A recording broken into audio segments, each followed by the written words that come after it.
Welcome back, Sovereign Sister, to the Sovereign Sister Movement podcast. Today, as we continue our exploration of the 10 energetic layers of energy that you are for the purpose of generational healing, healing 7 generations before and after you. We're going to be diving into the sixth energetic body of the Kundalini Yoga Perfect Science system. And what I'm referring to is this week, we're going to be exploring what is known as the Arcline, which is directly connected to the Book of Life, Akashic Field. Some of you might know it as. It's connected to time and time being an illusion. It is actually connected to why you can heal not only yourself, but 7 generations before and after you. So this week, we're going to look at the arc line through the perspective of neuroscience, quantum physics, metaphysics, energy through Kundalini Yoga. But we're also going to look at the spiritual perspective of the Christ consciousness through the teachings of Jesus Christ and Yogananda. I want to say something though before we start and we kick off because this is a very, very important episode. I want to start by letting you know that everything that we're going to cover today, even though it can sound like very complex, the core idea is actually very simple, and this is why I bring the receipts. This is why we come and look at it through the scientific lens, through the energetic lens, and through the metaphysical lens, so that you can actually ground it into your day-to-day life. Because what's the point of understanding and unlocking all of this knowledge if we're just being lofty with it, if nothing is changing in our actual material world? And that's why it's so important that we understand that as we move through this episode, there will be verifiable receipts, but more importantly, your cells are going to start activating because this is information that you already know. And it's also important for you to take into consideration and accept that you are not trapped by what your family has lived through. And this is not about blame. The past, yes, it gets stuck in our body, but it's not your permanent identity.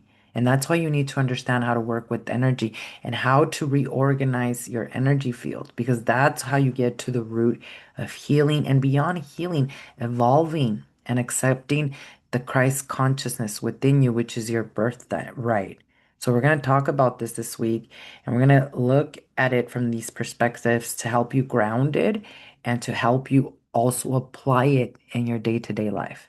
So welcome if you're new. I'm Veronica Barragan, trauma-informed Kundalini Yoga therapist, co-founder with God of the movement of generational healing known as the Sovereign Sisterhood Movement, an online virtual community, the Sovereign Sisterhood Sanctuary, of first-time generational cycle breakers like you, not just healing themselves, but learning to activate and work with the God-given gifts that they have struggled with for a long time, many times because of trauma, because of systemic trauma, wars, and genocides that we go through in this human experience.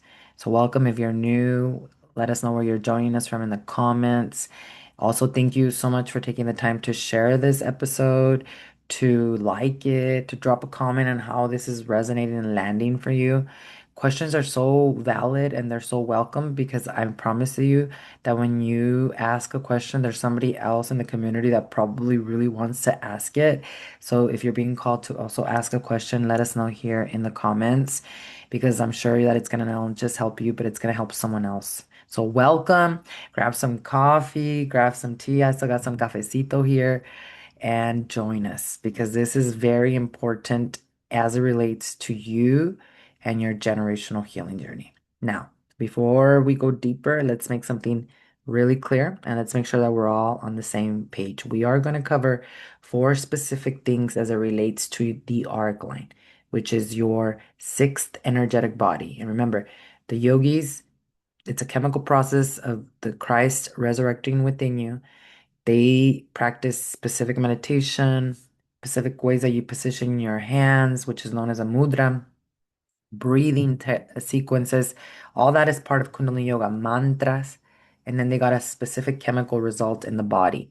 Same thing that Yogananda, self-realized master who allowed the Christ consciousness to be born within him, taught it is a scientific process. It's not woo-woo. It is chemical in its nature. So we have the meditations and kriyas that could help you align with this. So now we know we're not just a physical body, like you've been learning through each of my podcast episodes.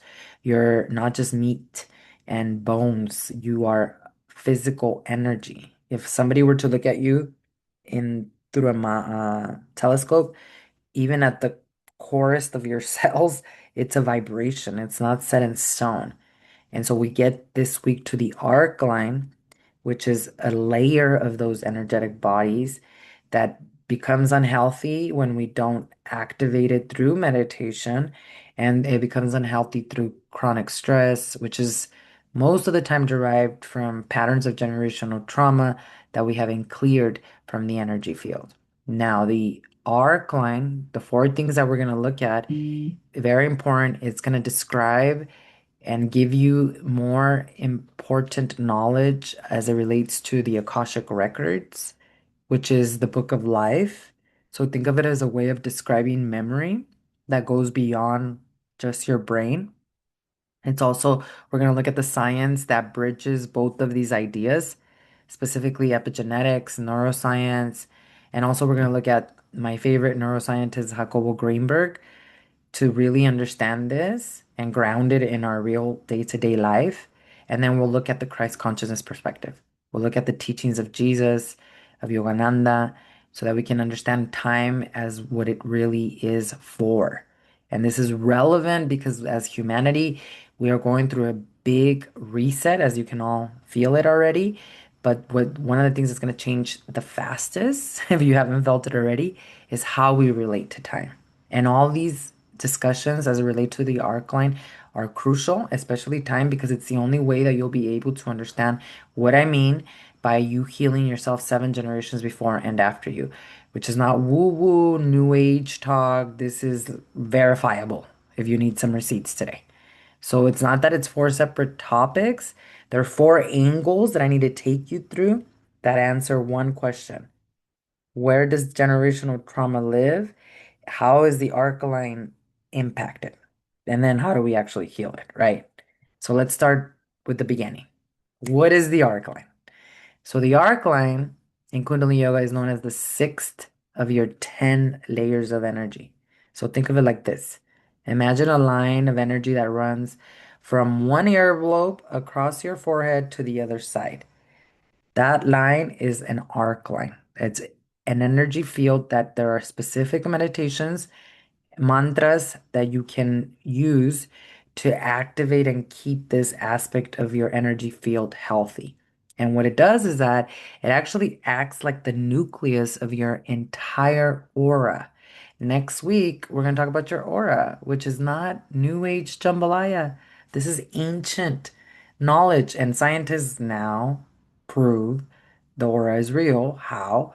They call it your biofield. But don't worry, we're going to get there next week. And that one is very important too, because it's literally your immune system and protection from spiritual warfare. Now, the arc line is connected to the aura because think of your arc line as like the wheel and your aura as the vehicle of consciousness. And it needs a wheel. So the wheel is the driver. And there are meditations to clear, activate, release trauma. What the arc line does is that it projects your energy out into the world, and it also does play a part in what comes in to the aura. And we as women, we have two arc lines. We have also one that runs from nipple to nipple, chest in the right across the heart center. And this is crucial for women to cleanse and clear and reorganize because experiences of intimacy, so sexual experiences, they get attached there. And this is why you could have broken up with your ex 20 years ago, and why are you still thinking of him? There's a cord of energy that's still attached there. And that's why those imprints, we have to consciously clear them. What you're doing here is reorganizing energy. That's it. So when your arc line is strong because you practice meditation, it shows up as a very focused mind. You definitely are very intuitive and stable in that intuition. There's the stability in your entire emotional field where you're not knocked off by other people's energy or their circumstances. Why? Because when the Arcline is something that's connected to the Book of Life, and we're going to look at what that is in quantum physics, but it's this record of everything. So when you know that when your Arcline is strong, it's like knowing you're an infinite soul having this human experience, and your view of life is not narrow, it's very expanded, actually. And the reason why it's expanded is because your nervous system is more regulated, and the arc line is the driver that is then showing you an expansive view of life versus narrow, only the pattern, only the problem, only what you has been programmed in you. And so the arc line in itself will give you the ability to understand in the records, in the book of life without needing verification. The problem here is though that when the arc line is weak because there's been chronic stress and trauma, then you're going to be easily influenced. You're going to be very reactive, and your perceptions about life are going to be very confusing. You might feel like you're constantly absorbing everyone else's feelings without knowing how to separate them from your own because the driver is basically occupied. The wheel is occupied by patterns of chronic stress. So it doesn't really know where to go. It doesn't see clearly. It's being led by your experiences, which is your perception, which is why you keep repeating the same patterns over and over again. Now, the arc line is connected to the Akashic Records, and we have to understand that memory lives beyond the brain. In fact, the word Akasha comes from the Sanskrit language and it means space or ether. In my Journey of the Soul podcast episode, which I'll link it below. You can find it right here on the Sovereign Sister Movement podcast. I talked about the ethers. You access when you take your last breath, you go through purgatory, which is not God judging you. It's basically a review of everything that you've experienced. And then you go through that, and there's a review, and then you, based on how much karma you've cleared, you access different ethers. And there's five ethers. High masters like Jesus Christ exist in the highest ether where they don't have to keep reincarnating back. The book of life is the ethers, and you don't have to wait till you take your last breath to access the book of life because you can access the book of life through meditation.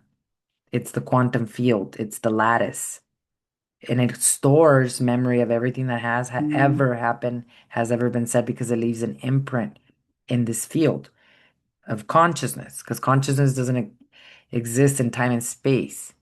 So it's not just in your brain, it's in the energetic field itself. We're going to look at it. Jacobo Grinberg talked about it as the lattice. That's what he proved, and then he disappeared mysteriously. But you are the lattice yourself.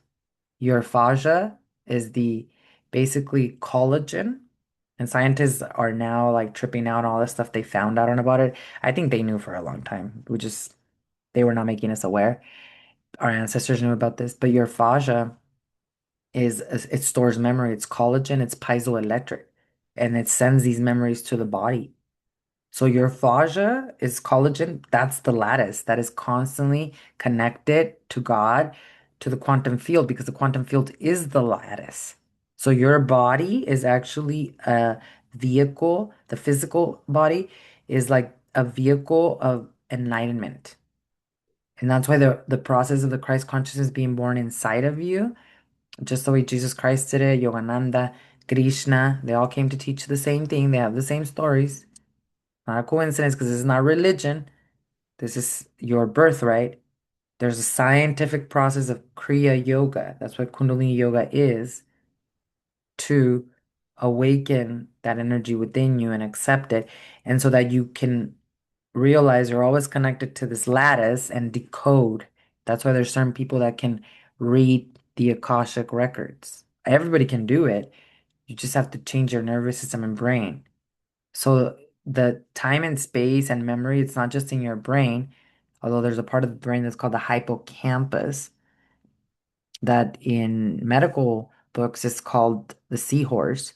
And that's why in scripture, the second coming of Christ reference with the seahorse or the white coming in the white horse, that's talking about your hippocampus, memory, remembering who you are, the Christ. But the Akash, they hold, it's an energetic field that holds all memory. And there are ripples. Every significant event is there. Every word you say. And the whole thing about Kundalini Yoga is that we understand that the Arcline is the interface that organizes those imprints and either projects them forward into your life when it's strong and clear, or it helps you choose a different projection entirely. So the body becomes a vessel for this fifth state of matter energy, which is Kundalini. It's also plasma energy. It's a divine feminine energy. It's creative energy, which heals, which reveals you, but you can't force this energy because this energy, and think about creativity.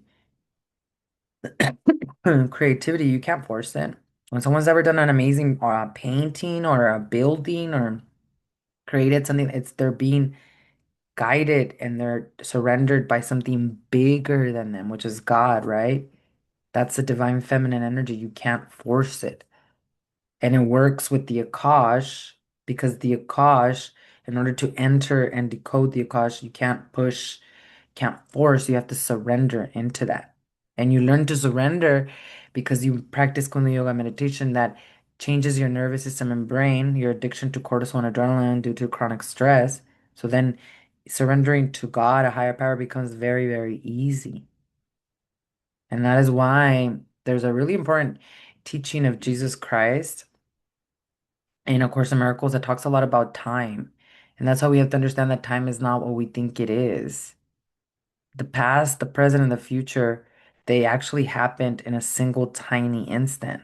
They're happening right now. And what we've experienced as the long, slow, painful passage of time is actually the mind reviewing that instant over and over, whether it's done consciously or unconsciously. But it's doing it in different sequences, looking for healing because you haven't taken out the garbage from the mind, which is your perceptions of life. Through meditation, you do that. And also, then your body keeps score of traumatic experiences. Even epigenetics proves that, right? So that means that generational trauma is not history locked permanently in the past.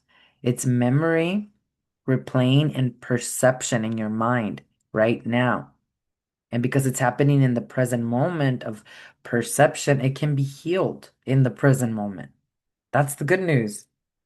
That's why the Akash are so important because accessing the Akash and Kundalini yoga therapy and meditation, you're not working in linear time. You're collapsing time. You're working with the quantum because the lattice inside of you, the Kundalini energy inside of you.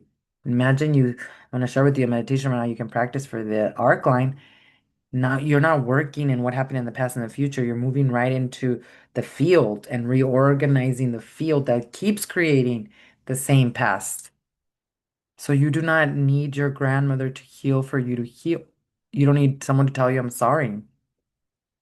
You don't need your mother to change for your nervous system to change. Healing happens right now in your body by shifting your perception in this lifetime, by taking the garbage out of the mind, training it instead of you being its slave. Because if your perception is shaped by inherited fear because of the traumatic experiences you went through, which is valid, right? You're going to make decisions from the past instead of the present. And this is the reason today's session matters so much because I want you to really sit with that for a moment. Because every time you walk into a new situation and your nervous system fires that old alarm, every time you meet a new person, your body is there already bracing for what happened with someone else years ago. Every time you know something new is possible, but some part of you is running the old story, that's the arc line projecting an inherited pattern rather than your actual present reality. And that's why this is so important, specifically for cycle breakers. And who isn't? You mean all of us are chosen to be a cycle breaker, but you got to choose yourself. But if you're the first person in your family line who decided to end the lineage, to ask a different question, to refuse to pass the pattern forward, to actually talk about it, It's extraordinary. And it also means you're doing a job that no one in your family trained you for, with an energetic and nervous system that was handed by you, already shaped by what they survived. So strengthening the arc line means clear intuition, stronger energetic boundaries, meaning you don't even need to protect yourself. You set boundaries to protect that person from themselves because they're crying out for help. This is the ability with the strong arc line to pause between reaction and response. And when you respond, you end the pattern. And over time, it means breaking the generational pattern at the level of what you're projecting, the wheel. Because when you change what you project, you can change what you create in this world. What you magnify to you. And that's why when we even look at it from the Christ consciousness perspective, which is not New Age jambalaya, Jesus Christ said, "You are here to do bigger things than me." And that's why Jesus says miracles collapse time. But the miracle is not that the tumor went away or that there was a healing or whatever. It's your willingness to actually work with God because then God comes through. The miracle is the shift in perception, but the shift in perception is not, oh, now I see it through love. It's the shift in perception that has to happen is, I don't see it through love, God. I want to see it through your eyes. I'm willing to see things differently. That's what invites the Holy Spirit, God, to help you shift the perception, especially with so many of these traumatic things that we go through as children. Oh my God, there's no way to heal them in the linear time. You got to go in the quantum with the higher power to assist you. And this is why you don't need decades to heal. You need a genuine shift in how you see and perceive, which is mind, nervous system, and brain. And Yogananda said that you do not need to know God and all of God's manifestations to know God. You need only change your perceptions of God. And trauma gives us a lot of false perceptions of God. Religion tells you that God is separate from you, outside of you, only in the church, only in the priest, and that you're an inherent sinner.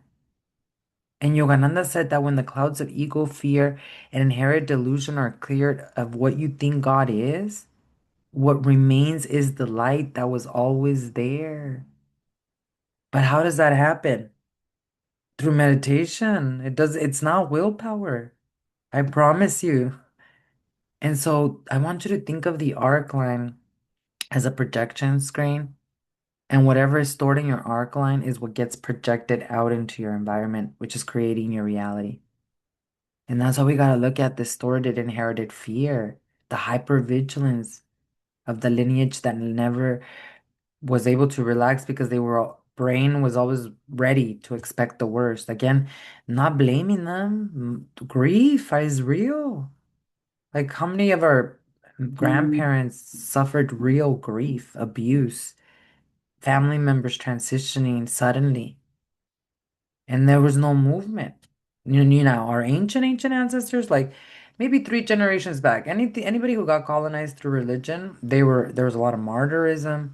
There was a lot of forgetting of using natural somatic ways of healing, or they did that, use them, but they did them in hiding because they were afraid to be called a witch or because they were going to get persecuted. But tapping back to like six, five generations, our ancestors, what I'm teaching you is ancient. It's not new. So yeah, we do have lineages that survived the worst or were trying to. That becomes our inheritance. And that's why we perceive threat everywhere. This is proven epigenetically too, where we're going to make decisions in the present as if the past is still happening right now, because that's what your brain believes, and our brain and our nervous system become addicted to. Our body literally needs cortisol and adrenaline to survive because that's all we've ever had. And trauma gets stored in the arc line specifically because it gets stored through four main channels. First, through direct experience, which you personally lived through. Second, through modeling. They're called mirror neurons in the brain. So watching how your parents and caregivers responded to threat, that educated your nervous system and trained it. and what danger looks like and feels like. Third, through the emotional and chemical environments in the womb. If your mother was in chronic stress during pregnancy because of fighting, scarcity, all these different things, right? Her stress hormones became part of the environment your nervous system developed. And then fourth, epigenetics. Epigenetics is the science of how experience changes gene expression without changing the DNA itself. So think of it this way. The DNA is like a piano keyboard. The keys are never going to change, right? But which keys get pressed, which genes get switched on or off, those are shaped by the experience of your ancestors. And those settings then get passed down from parent to child, which means grandmother's unresolved fear shows up in her granddaughter's nervous system, even though the granddaughter has no memory of the original event. There's so much science. In 2016, Dr. Rachel Jehuda, she's she's a biological psychiatrist. She said that epigenetic changes may be one mechanism by which the effect of trauma are transmitted across generations. So basically, children of traumatized parents, they showed measurable biological markers of stress responses, even without direct exposure of their own trauma. So in yogic language, imprints sit in the arcline and the aura. We're going to talk about that next week. In neuroscience, patterns sit in stress circuits as gene expression. Different language, same observation, but you can control what and how your genes express based on your environment. Yes, the body carries history, but the body can release history if we change the environment. How do we change the environment? Because a lot of you are like, I live in survival. Are you kidding me? I'm not just talking about money. I'm talking about like, I feel like I can't breathe every day. We change the environment, not overnight. Many times it's repetition. That's what regulation of the nervous system is through meditation. You're changing the environment by practicing meditation, which is changing your nervous system. That's what the environment change means. And then guess what? The genes that are expressed are not the ones of trauma. Your ancestors also gave you amazing gifts and talents that then those can start to express themselves. So this is where we carry the trauma in the arc line. Now, to understand this, let's go back to the field so you can understand the biofield and the lattice and where the arc line actually exists and how it connects and is in relationship with your daily life. So to do that, going back to Jacobo Grinberg, he was the Mexican neuroscientist who spent decades studying the relationship between the brain and consciousness, and he came up with what is known as the synergic theory, which basically proved something very significant, which is that the brain does not create your experience of reality on its own. Instead, the brain interacts with a larger information field, a kind of structured energy field that underlies this physical reality. And it translates that field into what you experience as perception. He called it the lattice. He said, there exists a fundamental informational lattice underlying reality. The brain interacts with this field. Perception is created when the brain organizes that field into an experience. Reality is not only inside the brain tunes into a larger informational structure. So when Greenberg said the brain tunes into a larger informational structure, what he's describing in scientific language is exactly what the yogic tradition calls the Akashic field. That's it. The idea that experience, memory, and information exists not only inside individual brains, but in the field of consciousness, and that healing can happen at the level of that field, not just at the level of the individual neural pathways. And this is important for generational cycle breakers and generational healing because it means that trauma, the one your grandmother carried, it's not just in your brain tissue, which dissolved when she transitioned. It's in the field. It is in the pattern. It is in the imprint that was passed forward through epigenetics, through emotional transmission, through the nervous system. And it's still running until somebody consciously interrupts it. And quantum physics adds another layer to this because at the subatomic level, Everything is connected through fields, like I just said earlier. Information is not local. It does not only exist in one place. There has to be an observer. Particles that have been interacted remain connected across any distance. And a lot of these scientists, they called it implicate order. David Bohm was quoted as calling it that. An invisible field of undivided wholeness in which everything that appears separate is actually connected at a deeper level. Physics, even though they don't use the word Akashic Records by name, it's confirming that information is fundamental, that fields precede form. There's an energetic field before something is materialized here. And now what appears separate at the surface is connected at the root. Same thing with Jacobo Grinberg proved by putting meditators together. They all connected in the field. They talk to each other.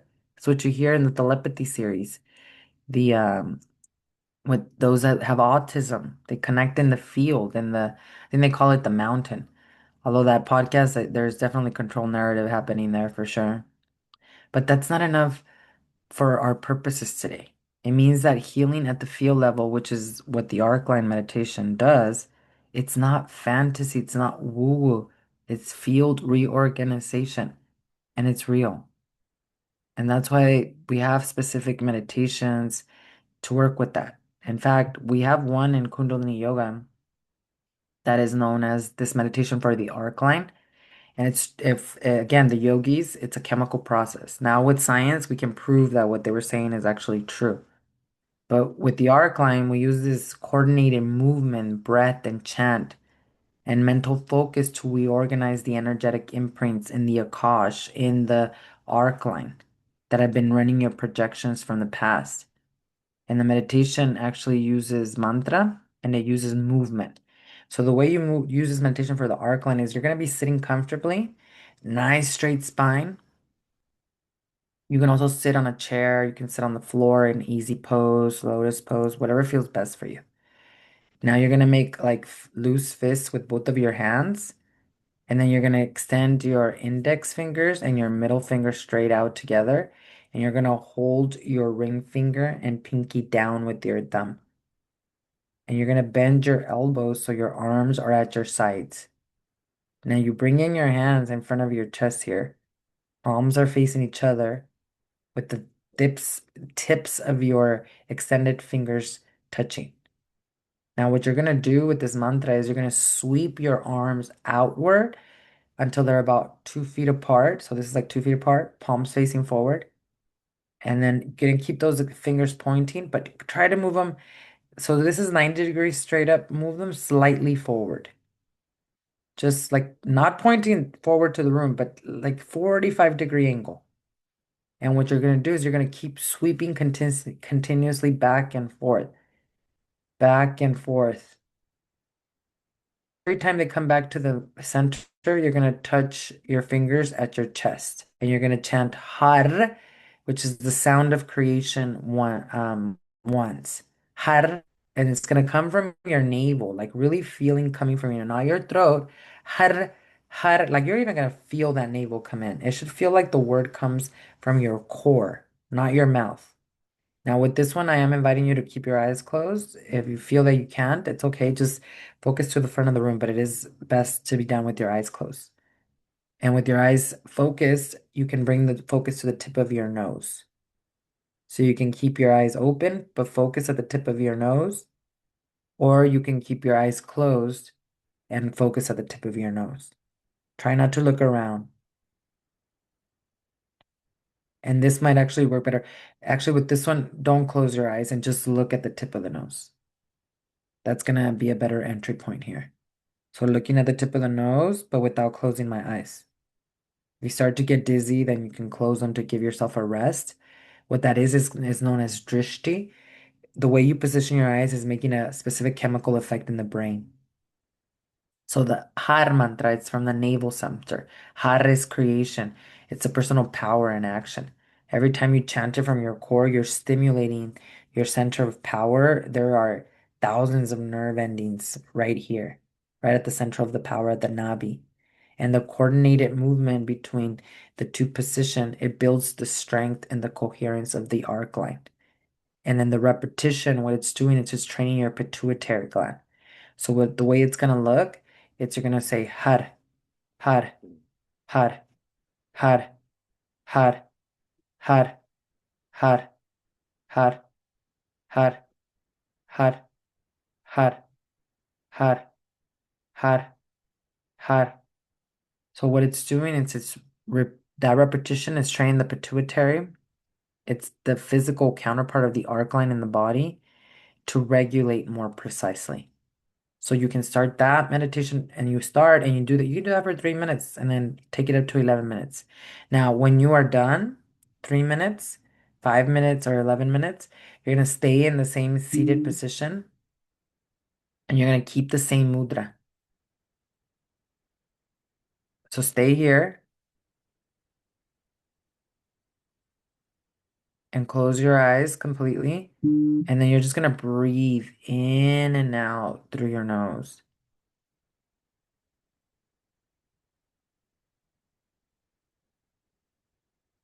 And now your left hand, you're going to bring it so that the mudra is pointing down and it's not touching your chest, but it's right in front of the chest. Close your eyes and then I'll raise your right hand straight up alongside of your ear. Palm is facing forward. So you see, I kept my palm facing forward, but I'm touching the side of my ear with my right hand. And you're going to place your left hand when you're done with the meditation for 3, 5, 7 minutes. Close your eyes and then just go completely still in your body and do not move. So if you did the first part for 3 minutes, then you do this for 1 minute just to end. This is training the mind to project consciously rather than reactively. And it's specifically stabilizing the heart arc line, the second energetic line that women carry across the chest. When a woman can hold her body completely still while her mind projects the intention and clarity, she's demonstrating and building the capacity to respond to life from a place of centeredness rather than inherited reactivity. And once you're complete, you take a deep inhale through your nose and you exhale. And you do that one more time and you exhale. And then you release and you bring your hands down. So if you're going to start har, har, 3 minutes, then do the second part for 1 minute. If you're going to start this part at 5 minutes, then do the second part for 2 minutes. If you're going to go to the first part 11 minutes, then allow the second part to be practiced for 4 minutes. You can't get this wrong. Meaning, even if you add a little more or less, it's not going to make a huge mistake. But just give yourself that window of time. So this is particularly Arcline meditation. Har, har, har, har. And then when you're done, just try to keep that arm near your ear because that's the hardest thing to remember. Keep it near your ear and breathing in and out through your nose with your eyes closed. And you're complete. And so this is training the mind to project consciously rather than reactively. It's stabilizing the arc line, especially the second. So if you are also struggling with a lot of like imprints or cords that are attached due to intimate relationships, then that's a really good one. Practicing it for 40 days is going to give you the best effect to really build the changes in the brain and the nervous system. So that is the meditation, and that's a Kundalini Yoga. It's a scientific foundation for understanding the arc line and experiencing it yourself. Now, in order for us to understand this, also, I wanted us to go a little bit deeper as it relates to time and Christ consciousness, because I just gave you this meditation, right? Even you trying it right now. If you just tried it with me, your brain doesn't know the difference between something you're experiencing versus something you're perceiving or imagining, right? So that in itself tells you that time is not real. And that's why we have to talk about time as an illusion. But I want to talk to you all in a grounded way because the problem with a lot of the Course in Miracles teachings is that there are many teachers that teach it. And I think in a way, it's very dangerous where people, it can make them more depersonalized and disassociate more because one of the things that's said in A Course in Miracles is that time is an illusion. So it can backfire on people reading that course if they don't truly have an intimate knowing of Jesus and Christ consciousness and God, because it can make people check out. Well, if this is all real, not real, if this is all an illusion, then what's the point? I shouldn't have any desires or I should not want something in this world. And that's not what this is saying at all. And we got to understand that time being an illusion is actually one of the most practical things you're ever going to hear. But we have to understand it because every moment that has existed, every event in human history, every trauma, it happened in a single tiny instant, but it creates an energetic imprint that doesn't exist in time, which is why we can't heal it in time. What we experience here in this earth is as the slow, painful, linear march of time is actually the mind reviewing that instant over and over unconsciously. It's looking for healing, it's looking for a different meaning. And that's the whole trick, that time is a trick. And Jesus says in a course that time is a trick, a sleight of hand, a vast illusion in which figures come and go as if by magic. Yet there is a plan behind appearances that does not change. The script is written when experience will come to an end. Your doubting has been said. And this is why this discussion is so important for cycle breakers, because if time is a kind of review rather than fixed, immovable past, then generational trauma is not a sentence. It is a story the nervous system keeps playing because it's addicted to it and because it has not yet found the frame that allows it to rest. That's what re-education and regulation of your nervous system is. And healing, real healing, changes the frame at the energy field, the level of the energy field. That's the Akash, right? That's the book of life. That's your Arcline. So it gives the replaying story a different ending. That's what trauma is. A story that never had closure.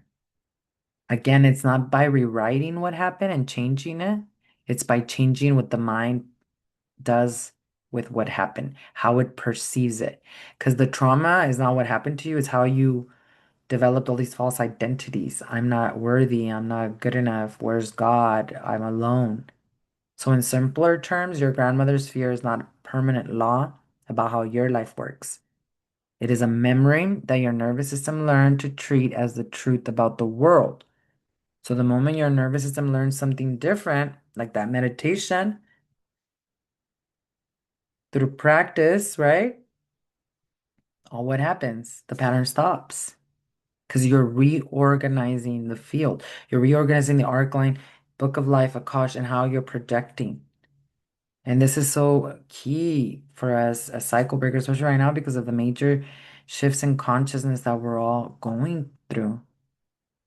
Projection is going to make perception, and you can change your projection by meditation, through meditation.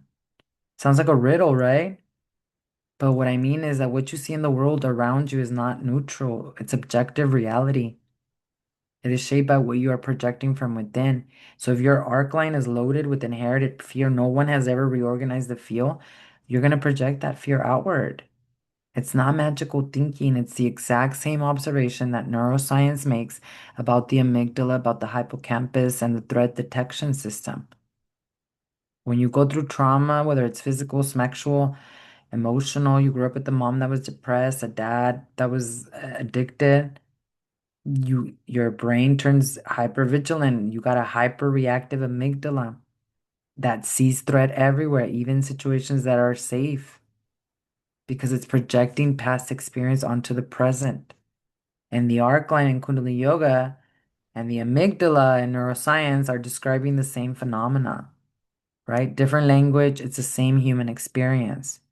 And that's why when Jesus says in scripture in John 8:58, before Abraham was I am, what does that mean?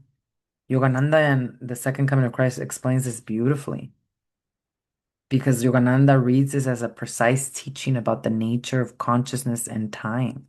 He says Jesus is pointing to the reality that the divine, the Christ consciousness, the I am, exists completely outside of linear time. It's not bound by what happened in the past. It's not limited by what your ancestors lived through. It does not wait for the right conditions to arrive. It's present now, in this moment, as the ground of your being. That's why Yogananda says that the soul is not a product of time. Remember, we did a whole podcast episode on the soul body? Go check it out. Your soul is eternal, right? You are an infinite soul having this human experience. And every limitation that you experience, Yogananda says, every inherited fear, every old wound, every pattern that says this is just how things are in my family, these are the clouds, not the sky. He says the sky has never changed. The work of the spiritual life is to remember who you actually are. That's the second coming of Christ. The seahorse in medical books is your hippocampus, which stores memory. Through meditation, you remember who you are. The cloud's not the sky. Generational trauma is the cloud. The soul, the I am, the Christ within is the sky. And that sky has will never change. It's the Christ consciousness teaching on generational healing. You're not your lineage's wound because you can reorganize the energy. You can change your perception. You might carry them in your body, you might feel them, but you're not them. And the work of healing is not the creation of a new you.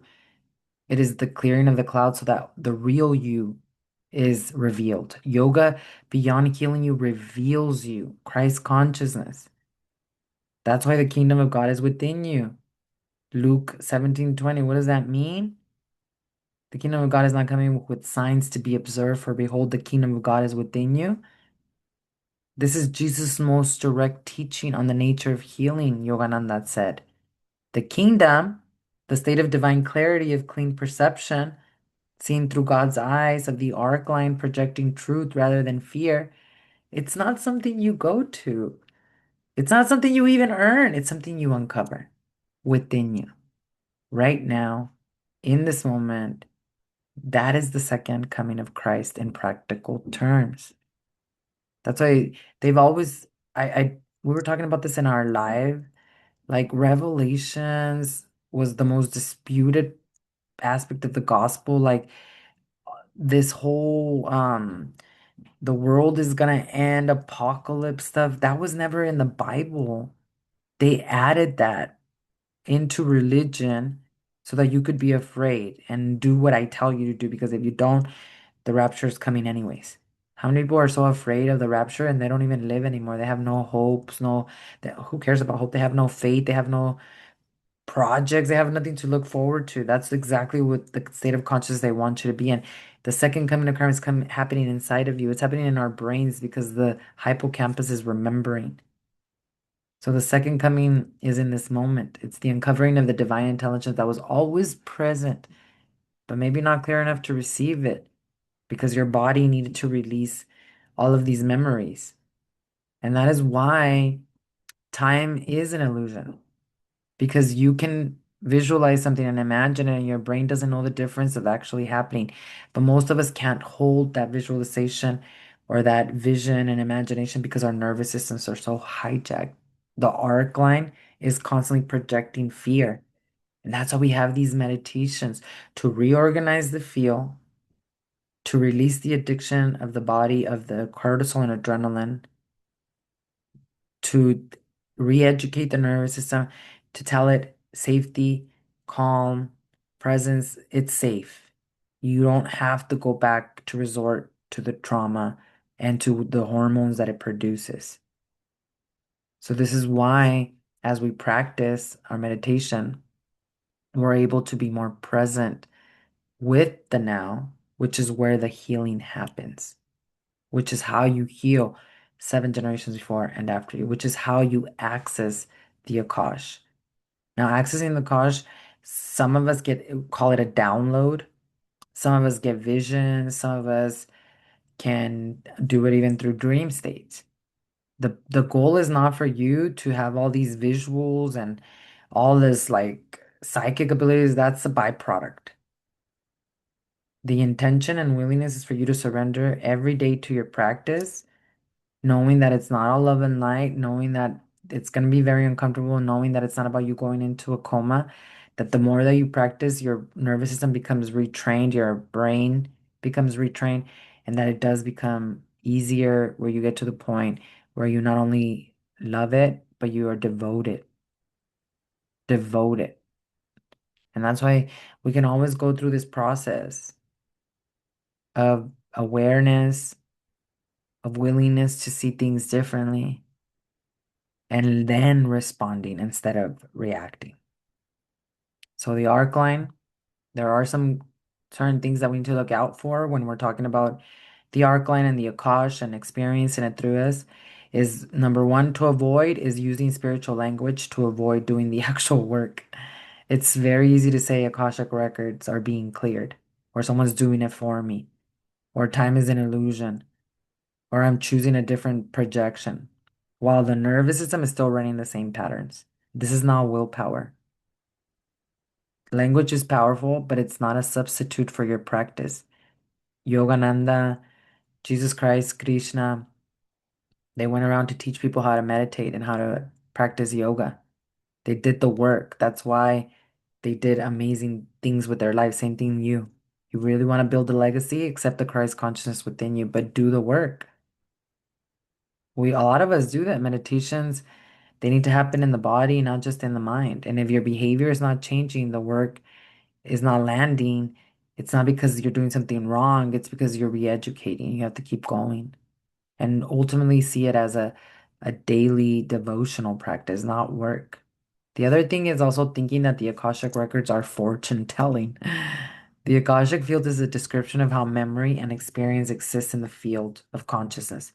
It's not a magical database that you can access to find out what's going to happen to you on Tuesday. When this concept is used as a prediction tool rather a healing framework, it becomes a way of avoiding the present moment rather than inhabiting it. That's what I'm saying. Stop trying to chase someone who can read your Akash. Even if you knew why you are the way you are, you still have to do the work to change that. So the work is about clearing the past field, not reading the future. Although you probably can read the future because your energy will have changed. The third thing is blaming the ancestors instead of healing the pattern. Generational healing is not about assigning blame to the people who passed the pattern to you. Your grandmother did not choose to carry war trauma, abuse trauma in her body. Your mother did not choose to pass hypervigilance. As much as you might think she's a narcissist or you don't know my mom, it's unconscious. They did what human nervous systems do. They survived and they transmitted what they knew. So the work is not to judge what was transmitted, it is to receive it consciously, metabolize it, transform it, and choose not to pass it forward. Also, number five, over efforting the meditation body. It's so important for us to start small. A little bit goes a long ways. Start 3 minutes. If this meditation moved you, start it with 3 minutes. The last part, do it for 1 minute and try to do that for 40 days. And then start to up level and add more. Because it's a form of self-sabotage when we say, I'm going to do it for 30 minutes and then we don't. And lastly, expecting visions and peak experiences instead of stability in your nervous system.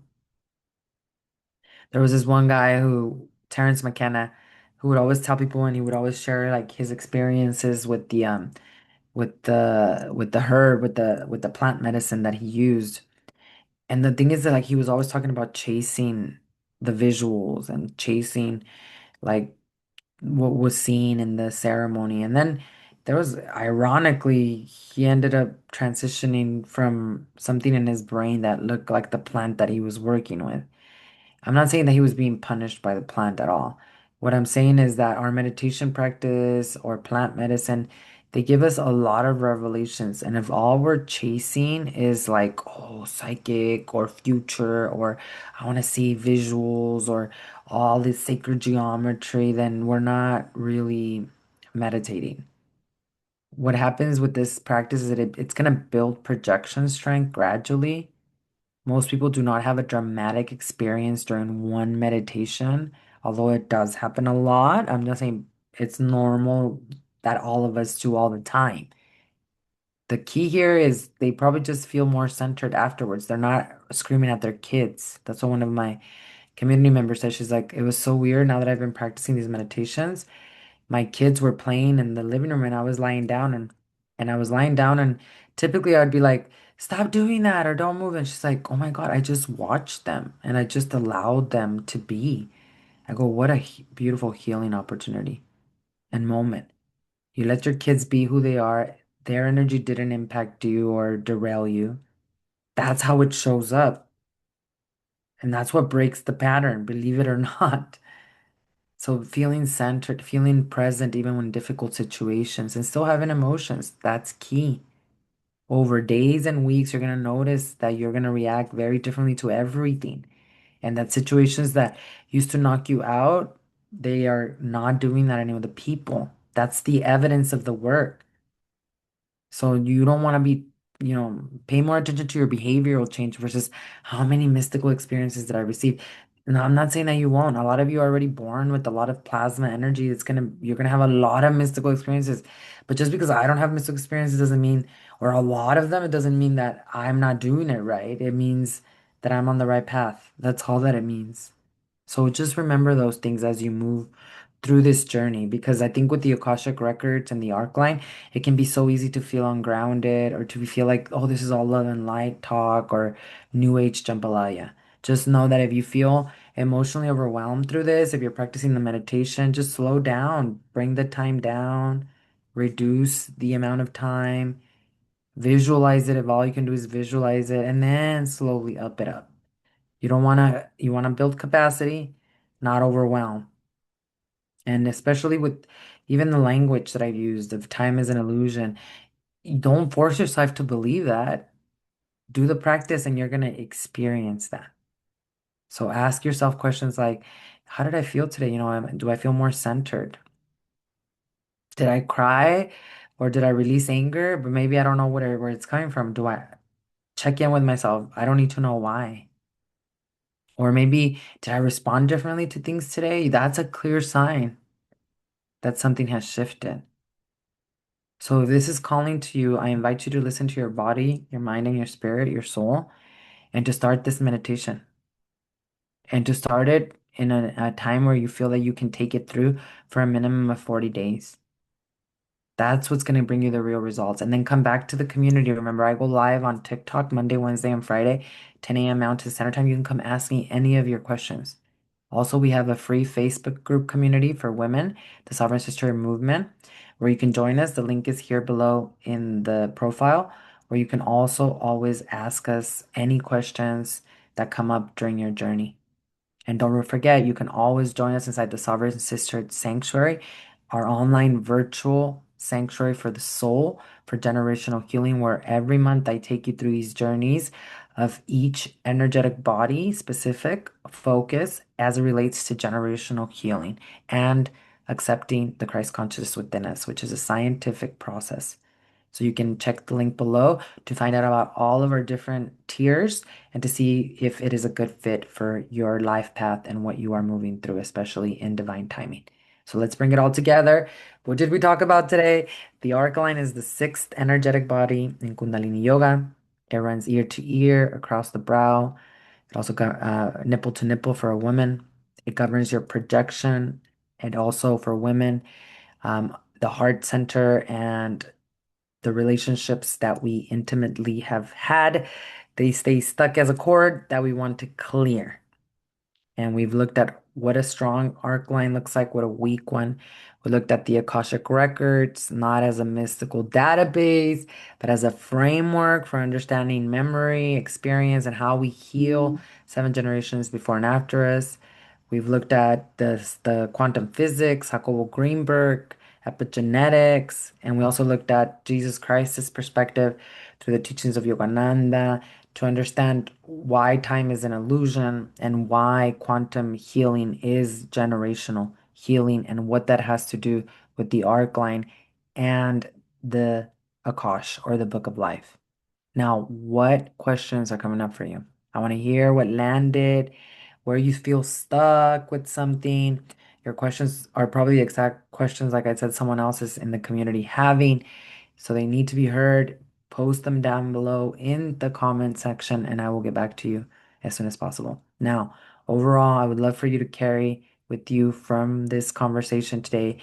If you are the first person in your family who is doing this work consciously, especially the first one asking the bigger questions, clearing these patterns, choosing them so that choosing not to pass them forward, that I want you to realize that this is not a small thing.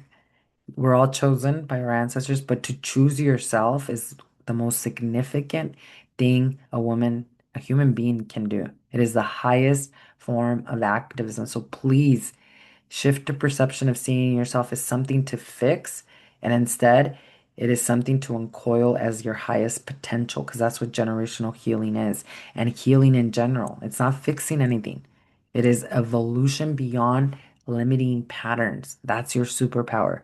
So just know the arc line, when you work with the strengthening of that, that is the field that your children will grow up instead and inside of. And that's going to change their perceptions, their projections. It's going to change their entire life.